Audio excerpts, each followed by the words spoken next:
Ce que Dieu veut, c'est votre sanctification, 1 Thessaloniciens 4:3. Il attend de vous une vie de séparation. Il nous couronnait en effet d'avoir un souverain sacrificateur comme lui, saint, innocent, sans tache, séparé des pécheurs, et plus élevé que les cieux, Hébreux 7:26. L'homme spirituel prend Christ comme exemple. Il est résolu à marcher comme Christ a marché.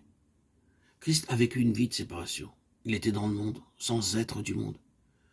Il vivait au contact du monde, mais il ne s'y conformait pas et n'était pas influencé par lui. L'homme spirituel aspire à une sainteté semblable à celle de Jésus. Il doit avoir avec le monde des relations semblables à celles que Christ a eues, et le monde le traitera comme il a traité Jésus. Ils ne sont pas du monde, comme moi je ne suis pas du monde. Jean 17:16.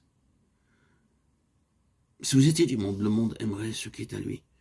Mais parce que vous n'êtes pas du monde et que je vous ai choisi du milieu du monde, à cause de cela, le monde vous hait. Souvenez-vous de la parole que je vous ai dite. Le serviteur n'est pas plus grand que son maître. S'ils m'ont persécuté, ils vous persécuteront aussi. S'ils ont gardé ma parole, ils garderont aussi la vôtre. Jean 15:19-20.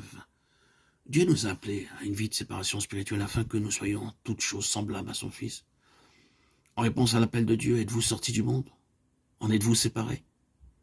Puisque celui qui vous a appelé est saint, vous aussi soyez saints dans toute votre conduite, selon qu'il est écrit, vous serez saints, car je suis saint. 1 Pierre 1:15-16.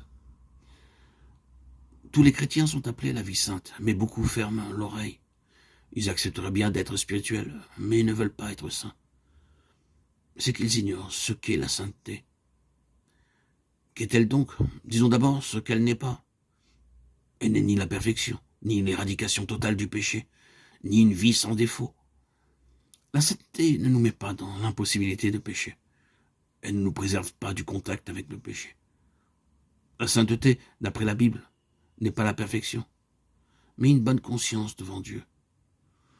Nous devons être conservés, irrépréhensibles lors de son avènement, et il nous fera paraître irrépréhensibles devant Dieu. Que le Dieu de paix vous sanctifie du même tout entier, et que tout votre être, l'esprit, l'âme et le corps, soient conservés irrépréhensibles lors de l'avènement de notre Seigneur Jésus-Christ.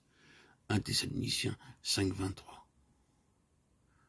Or, à celui qui peut vous préserver de toute chute et vous faire paraître devant sa gloire irrépréhensible et dans l'allégresse. Jude 24.